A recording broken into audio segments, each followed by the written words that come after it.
ബ്രഹ്മപുരത്ത് master plan മാറ്റുവാനുള്ള Kochi corporation UDF ഭരണസമിതിയുടെ നീക്കം അഴിമതിക്കെന്ന ആക്ഷേപം ശക്തം.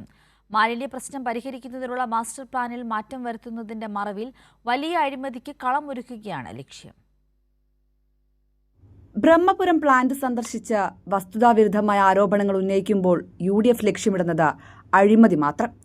മാസ്റ്റർ പ്ലാനിൽ മാറ്റം വരുത്താൻ ഒരുങ്ങുന്നതും മാലിന്യത്തിന്റെ കണക്ക് പെരുപ്പിച്ചു കാണിക്കുന്നതും ആ ഗൂഢലക്ഷ്യത്തിലേക്കുള്ള കളമൊരുക്കലാണ്.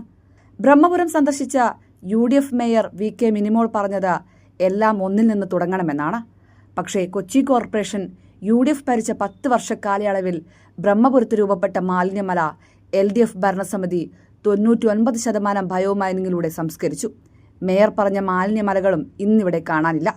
വസ്തുതകൾ നേർക്കാഴ്ചയാകുമ്പോഴും എല്ലാം തള്ളിപ്പറയുന്ന യു.ഡി.എഫിന്റേത് അഴിമതിക്കുള്ള ഗൂഢലക്ഷ്യമാണെന്ന് മന്ത്രി എം.പി. രാജേഷ് പ്രതികരിച്ചു. ഇപ്പോൾ പറഞ്ഞ ചില കാര്യങ്ങൾ വളരെ ശ്രദ്ധിക്കണം. അതിൻ്റെ പിന്നിലൊരു അജണ്ടയുണ്ട്, ഒരു ഗൂഢലക്ഷ്യമുണ്ട്. ആ ഗൂഢലക്ഷ്യം എന്ന് പറഞ്ഞാൽ വലിയ തോതിലുള്ള അഴിമതിക്ക് കളമൊരുക്കുക എന്നുള്ളതാണ്. മാസ്റ്റർ പ്ലാനിൽ മാറ്റം വരുത്തണമെന്ന് മേയർ പറഞ്ഞതായിട്ട് കേട്ടു.